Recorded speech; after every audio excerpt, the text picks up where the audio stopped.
Halo semuanya kawan-kawanku, apa kabar? Semoga semuanya sehat saja. Kali ini Rute Film akan menceritakan film Seven Days. Setelah kalian subscribe dan langsung saja. Film ini diawali seorang pengacara hebat bernama Yoo Ji-yeon, di mana dia ini belum pernah kalah dalam persidangannya. Suatu hari dia sedang mandi bersama dengan anaknya. 이번엔 어떤 소원이야? 하려고 하는구나. 지수가 희재의 Kemudian di tempat kerja, dia didatangi temannya seorang polisi detektif. Dia minta tolong ke pengacara itu untuk menangani kasusnya, karena dia diskors dari kepolisian. Lanjut, dia menemani anaknya dalam sebuah perlombaan di sekolah anaknya. Semuanya berjalan lancar dan mereka berhasil juara di pertandingan itu.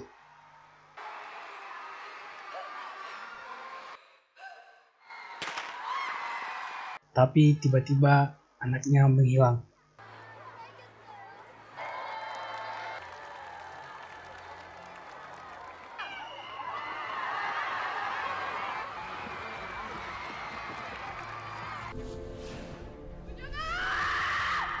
Singkat cerita, dia mencari anaknya, dibantu beberapa detektif lainnya. Kemudian sebuah telepon masuk, yang mengajak dia bertemu dan menyiapkan uang tebusan, tapi jangan melibatkan polisi agar anaknya selamat. Singkatnya, dia mencoba bertindak sendiri tanpa polisi itu, tetapi para polisi itu mengikuti dia, yang mengakibatkan kekacauan. Akibat kekacauan itu, dia gagal bertemu anaknya. Di kantor, dia flashback bagaimana kebersamaan dia bersama anaknya. 늦어. 오늘 토요일이잖아. 롤러코스터. Setelah itu dia menerima telepon lagi dari si penculik itu dan memperlihatkan bagaimana kondisi anaknya yang disekap dan sebuah pesan agar dia mengatakan anaknya di rumah neneknya dan dia keluar dari tempat itu. Kemudian dia pergi sesuai instruksi pelaku penculik itu. Sampainya di sana dia membuka loker dan mengangkat telepon yang berbunyi itu. Mereka pun membuat kesepakatan agar si pengacara itu membela pelaku pembunuhan di persidangan yang akan diadakan 3 hari lagi. Si pelaku ini ingin dia dibebaskan dari hukuman mati. Besoknya pengacara ini pun mulai menangani kasus itu. Kasus pembunuhan mahasiswa yang dilakukan Jong Chol-jin atau Shiji, singkatan namanya. 에서 살해를 하고 이 시체를 습지해 정철진 35세. 근데 현재로선 사용이 확정적이고. Setelah mendapat sebagian informasi, dia menghubungi temannya yaitu si polisi yang tadi diskor untuk membantu dia. Dan dia pun pergi menemui Shiji di penjara. Karena sidangnya tinggal 3 hari lagi, Shiji tidak setuju mengganti pengacaranya. 재판이 3일밖에 안 남았는데.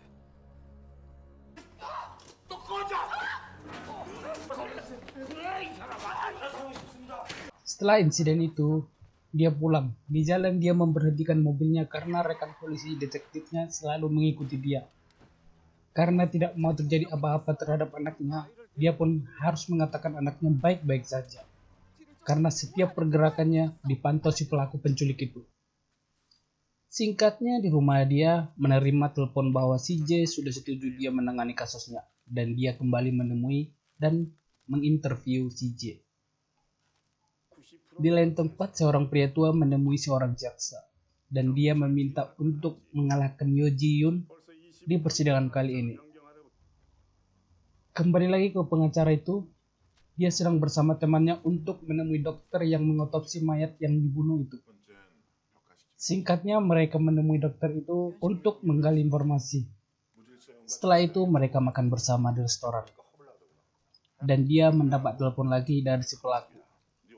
Dan dia menanyakan keadaan anaknya. Si pelaku pun memberitahu anaknya baik-baik saja dan baru saja makan ikan tuna. Mengetahui itu, karena anaknya ini alergi makan ikan tuna, dia pun kembali panik. Tapi si pelaku tidak peduli. Karena curiga kenapa si pelaku mengetahui gerak-geriknya, dia memeriksa tempat itu. Dan dia menemukan seseorang pria yang mencurigakan di belakang mejanya. Tapi dia gagal mendapat informasi dari pria itu.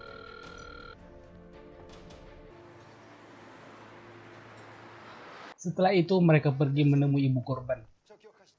Ibu korban ini seorang penulis, dan mereka juga mengaku sebagai penulis juga, dan ingin menulis tentang pembunuhan itu. Saat itu pengacara itu dibuat dilema akibat curhatan dari ibu korban, tapi dia harus menyelamatkan anaknya juga. Kemudian mereka ke apartemen korban untuk mendapatkan informasi lebih lagi.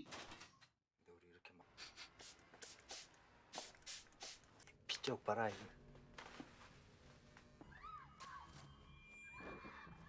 Setelah mendapatkan informasi dan sebuah kartu nama, mereka mendatangi pemilik kartu nama itu. Di tempat lain, pria tua itu kembali menemui jaksa, dan jaksa ini memberikan dia sebuah dokumen preman bayaran yang pria tua itu minta. Preman itu adalah orang yang dibela pengacara itu di awal film. Di tempat lain, pengacara itu pergi ke tempat terakhir kali yang didatangi korban, di sebuah klub. Sampainya di sana mereka menginterview anak band yang kecanduan narkoba. Dan terjadi kericuan. Tapi satu orang kabur, pengacara itu pun mengejarnya.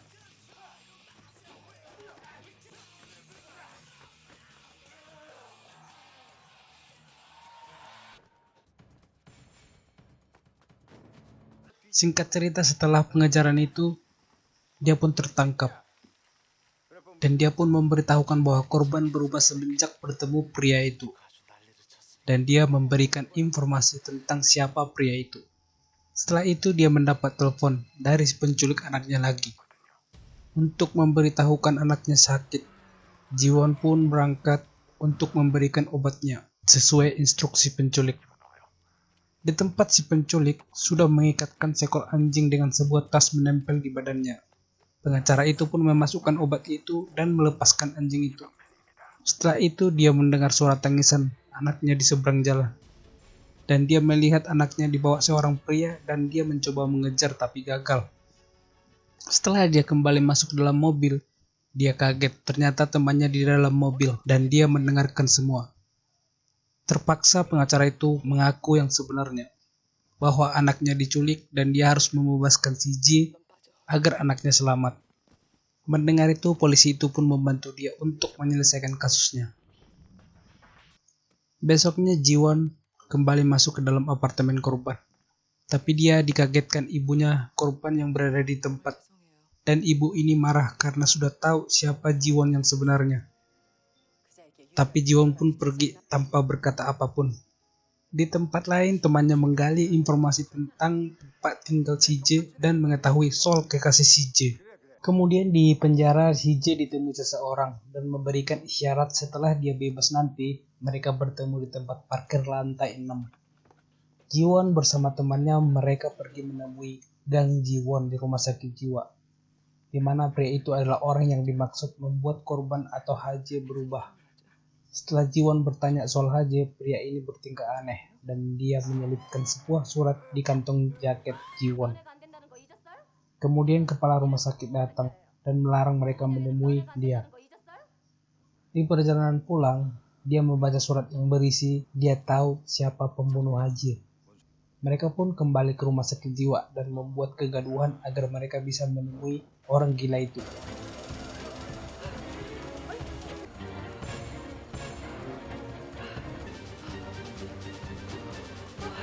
Sialnya dia tidak mendapat informasi apapun dari orang gila itu selain cuma mengatakan saya tahu siapa pembunuhnya. Besok paginya, si polisi itu yang sudah mengawasi kekasih si J ini semalaman, dia melihat si J menerima telepon dan polisi ini mendengar percakapan mereka. Setelah itu perempuan itu didatangi seorang pria. Di persidangan, Jiwon yang membela si J dan kekasih si J pun datang ke pengadilan sebagai saksi. Dan dia menuduh si J pembunuh sebenarnya. Dan di waktu yang sama, rumahnya digeledah polisi. Dan mereka menemukan nenek tua yang merupakan ibu dari si J. Kesaksian wanita itu memberatkan peluang mereka menang dalam persidangan itu.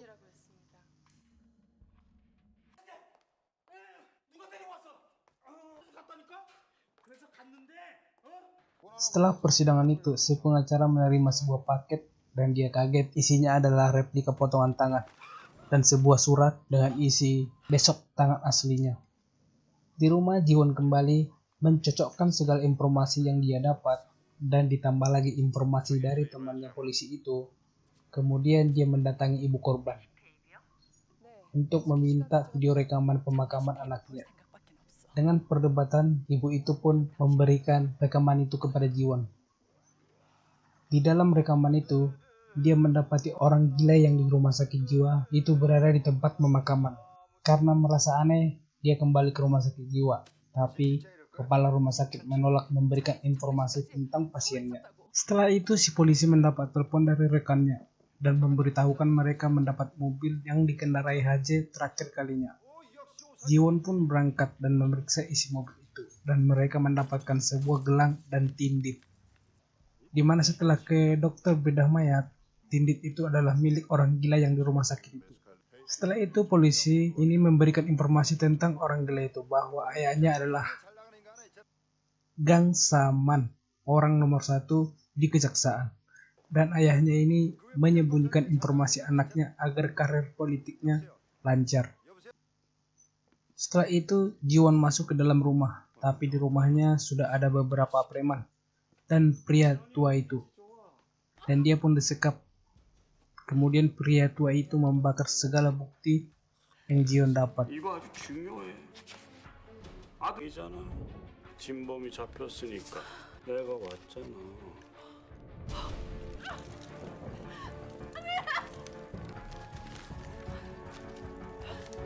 Setelah itu mereka meninggalkan dia dengan terikat dan api masih menyala, kemudian memotong selang gas. Tetapi dia berhasil selamat. Di tempat lain, saksi yang polisi itu dapat telah diracun dengan sebuah minuman.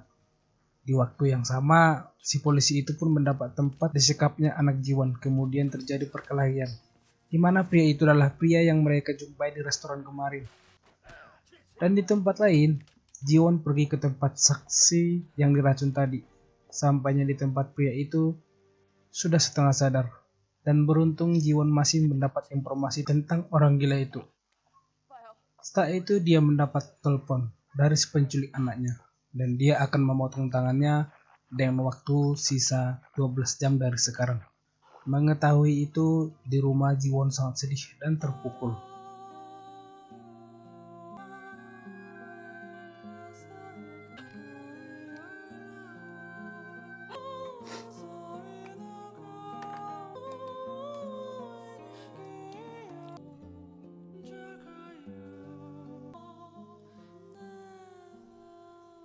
Selanjutnya di dalam mobil, pria tua itu marah karena preman itu gagal membunuh Jiwon.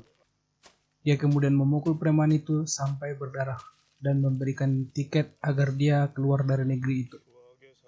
Dia pun keluar dari mobil itu dengan rasa kecewa apa yang dilakukan pria tua itu kepadanya. Kemudian di persidangan, jaksa mendatangkan orang setengah waras itu sebagai saksi. 죽인 거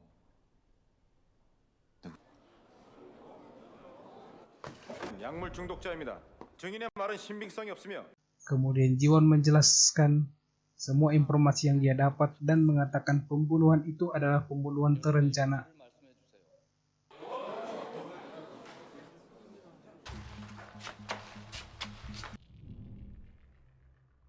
그리고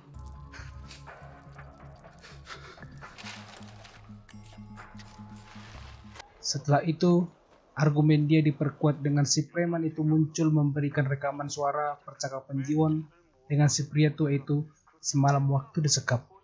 Singkatnya, pria tua itu pun ditangkap karena sebenarnya anaknya membawa mayat HJ di bagasi mobilnya dan dia menyembunyikan fakta itu.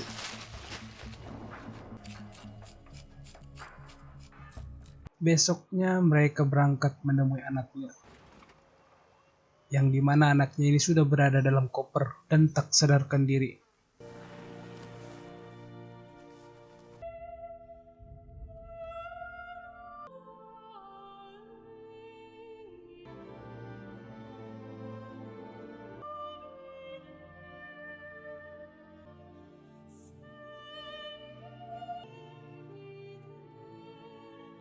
Beruntung setelah Jiwon memeluk anaknya kemudian tersadar.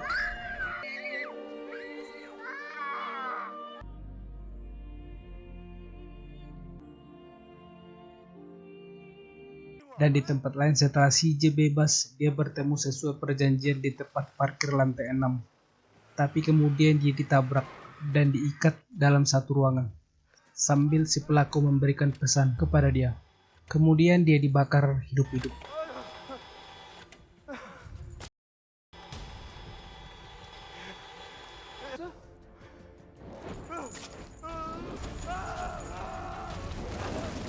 Setelah itu, pengacara itu pun meminta maaf kepada ibu korban. Tetapi setelah melihat patung-patung di rumah itu dan satu patung dengan tangan terpotong, dan itu membuat dia kembali takut. Tapi dilanjutkan dengan ibu itu meminta dia sebagai pengacaranya karena sebentar lagi dia akan ditangkap polisi. Dan benar, dia pun ditangkap polisi.